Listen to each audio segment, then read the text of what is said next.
Assalamualaikum warahmatullahi wabarakatuh. Selamat malam. Salam sejahtera untuk kita semua. Semoga kita tetap diberikan kesehatan oleh Allah Subhanahu wa taala.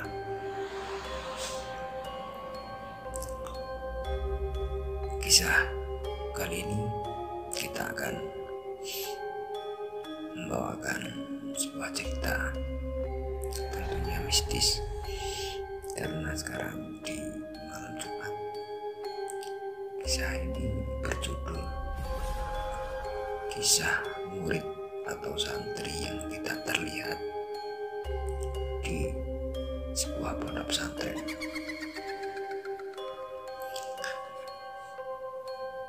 Pondok pesantren adalah lembaga untuk mencari ilmu dan mempelajari tentang ilmu agama, agar seorang santri atau murid menjadi manusia yang berakhlak mulia dan lebih baik ke depannya. Suatu hari saya pernah mendengar cerita tentang adanya santri yang tidak terlihat.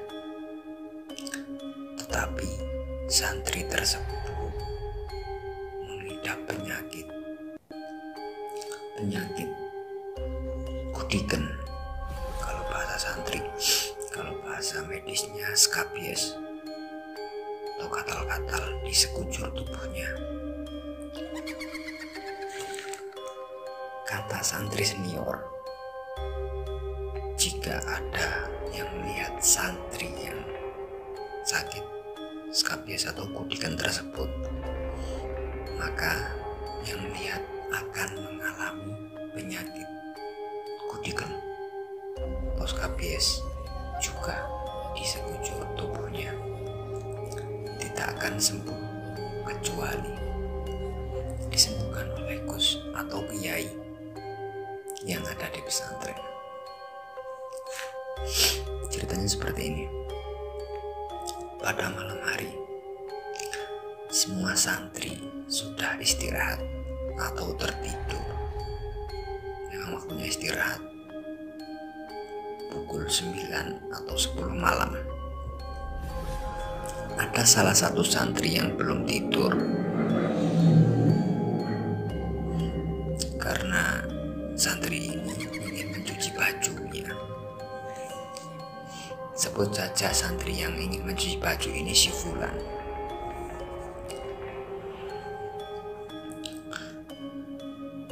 Dia menuju ke kamar mandi, ke tempat pencucian baju.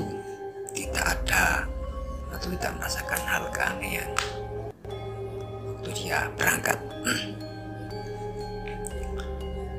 Tempat yang ingin dia tempat pencucian baju tersebut, tempat untuk mencuci itu ada 3 keran, tetapi yang dipakai nggak mungkin 3, cuma 1 yang dipakai oleh si Fulan ini. Dia mulai untuk membasuh baju-bajunya, dia mulai untuk mengatur sabun, mencampur sabun dengan air.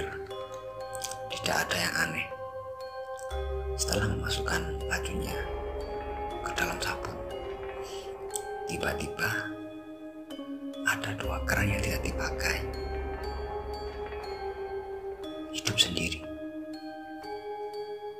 padahal tidak ada yang menghidupkan, hidup sendiri.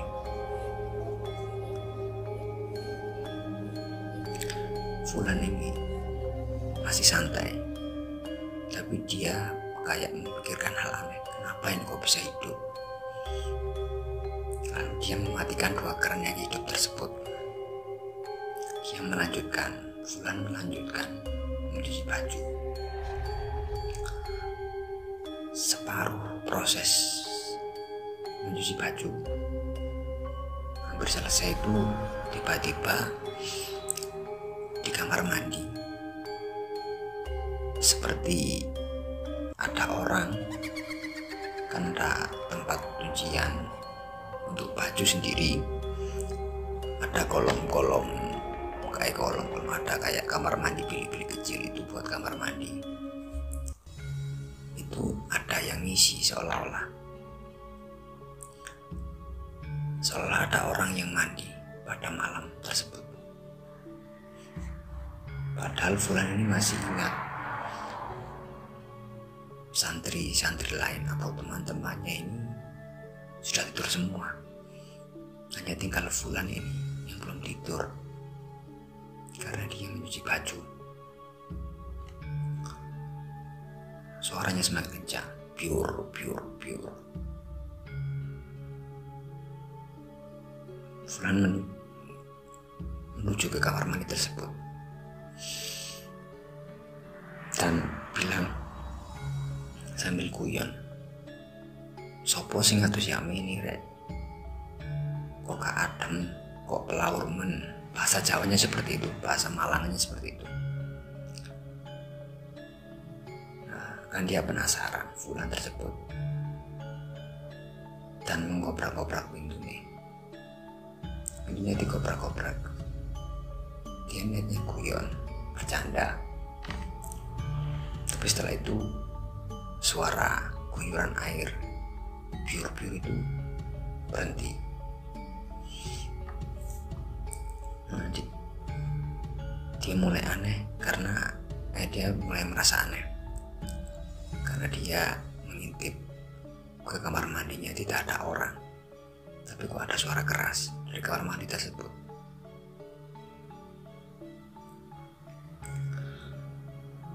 Fulan mulai merasa seperti takut, merasa ketakutan.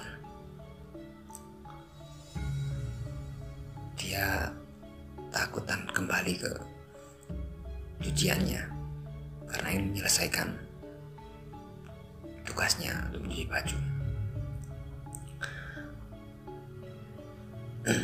Tiba-tiba saat dia kembali ke tempat pencucian baju, dua keran yang aneh tersebut hidup kembali. Yang tadi sudah dimatikan oleh Fulan hidup kembali. Dia lebih merasa ketakutan lagi, merinding dan bulu kuduknya berdiri semua. Semakin malam, semakin terasa dingin dan gemericik suara air serta hembusan angin. Fulan semakin takut dan mulai merasa keanehan, sangat-sangat aneh pada malam tersebut.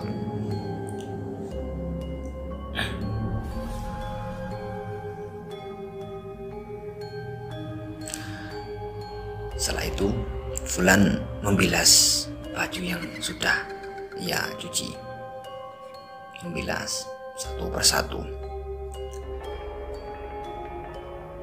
Tiba-tiba dari belakang ada anak yang memanggil dan mencolek tubuhnya. "Hei Fulan." Fulan makin merasa sangat takut sekali. Dia menoleh. Fulan menoleh dan melihat anak tersebut. 2-5 detik dia hanya melihat, dan Fulan tak kaget atau terkejut karena anak ini sekujur tubuhnya mengalami skabies atau kudiken. Lalu Fulan lari dari tempat kamar mandi tersebut,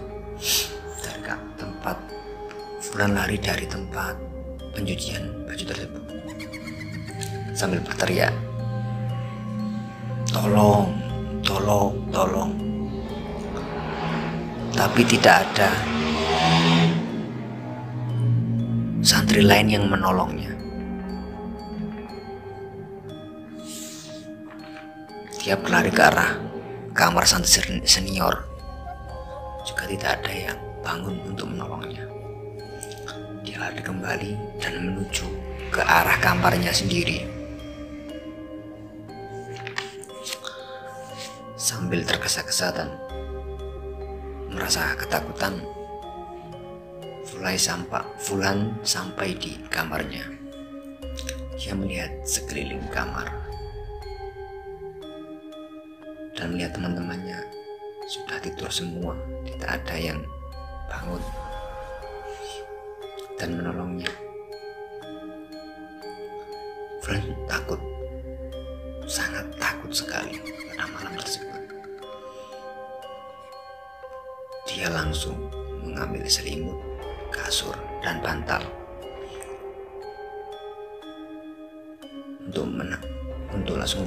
untuk dia tidur, untuk menutupi rasa takutnya tersebut.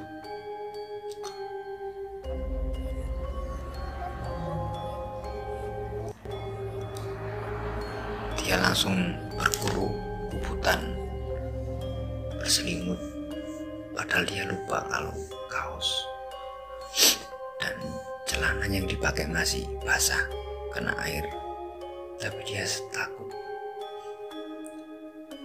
Akhirnya Fulan tertidur.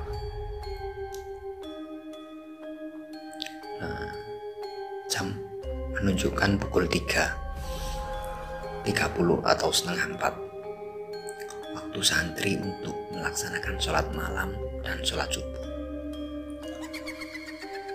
Satpam atau panser membangunkan para santri.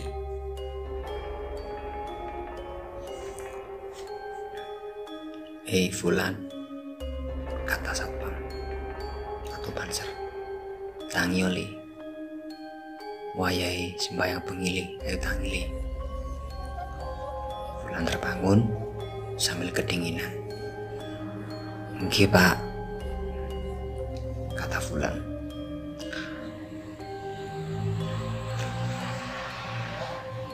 Pak panser bertanya lagi, "Opo oli?" Fulan sembari takut dan kedinginan karena teringat kejadian semalam, dan dia takut untuk menceritakannya kepada orang lain. Dan dia menjawab, "Mboten nopo Pak." Dijawab oleh satpam, "Oh ya wis lek gak popo." Lalu Fulan ganti baju, memakai sarung dan baju koko untuk melaksanakan sholat subuh dan sholat malam. Dia menuju ke kamar mandi yang semalam dia pakai untuk tempat cuci baju kemarin, yang malamnya itu, karena ingin mengambil air wudhu. Dia juga merasa keanehan lagi, tapi juga bingung. Loh, kenapa baju saya kok sudah selesai dibilas? Kan kemarin belum selesai semua saya bilas. Dia lebih merasa keanehan lagi. Lalu dia ambil wudhu dan melaksanakan sholat malam dan sholat subuh. Setelah melaksanakan sholat malam dan sholat subuh, dia menuju ke kamar para santri senior. Dia ingin menceritakan dan ingin curhat karena kisah semalam yang dia alami.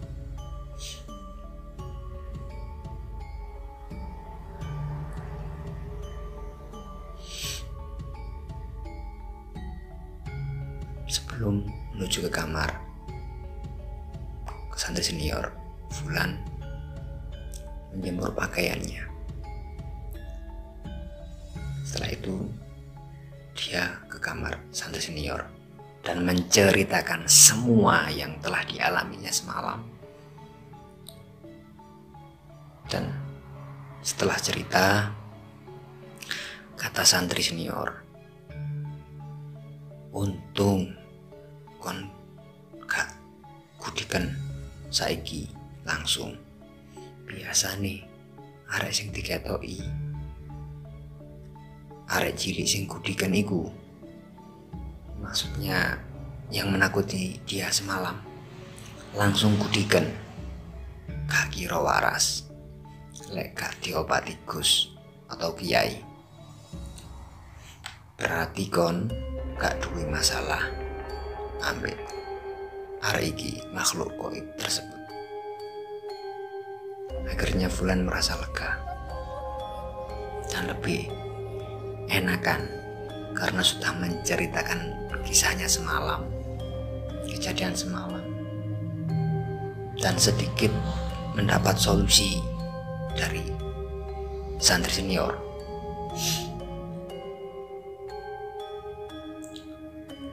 Ceritanya seperti itu. Kesimpulan dari cerita ini saya ambil dari kejadian saya juga. Penyakit skabies atau kudikan bisa disebabkan pertama kopros atau tidak menjaga kebersihan yang pertama. Yang kedua, tidak pernah mencuci tangan, mencuci pakaian. Yang ketiga, sering memakai pakaian teman atau sering pinjam-pinjaman pakaian dengan teman atau santri lain. Yang keempat, tidak pernah olahraga. Yang keenam, banyak tidur. Dan yang terakhir ini yang paling penting karena bisa dikatakan juga seperti karma, mengejek teman yang sakit skabies atau kudikan itu bisa jadi menjadi penyakit yang menular, karena memang skabies itu penyakit menular. Tapi mau sebersih apapun santri tersebut, tetapi kalau sudah waktunya kena skabies, ya kena. Di sisi lain, penyakit ini memang juga bawaan dari pesantren memang, yang katanya orang-orang kalau belum sakit kudikan berarti ilmunya belum merasuk. Seperti itu. Terima kasih karena sudah mendengar cerita ini.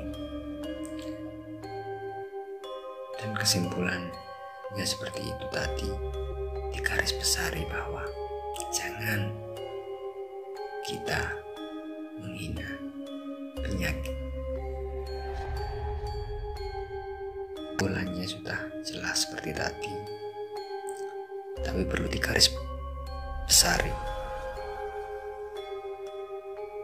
Kita tidak boleh mengejek atau mengolok-olok orang yang sakit apapun itu, terutama kalau di pesantren itu penyakit skabies atau kudikan. Karena apa? Kalau kita mengejek aja sudah dosa, kita menyakiti hati orang, lalu orang ini sakit hati, terus dia berdoa, tak dengar nuai kan ketularan bisa. Itu juga pengaruh besar kita terkena penyakit skabies. Tapi penyakit apapun, apalagi sekarang di COVID-19, COVID-19 ini juga kalau kita nggak bisa jaga diri juga akan kena juga atau mengejek, karena kita sama-sama makhluk.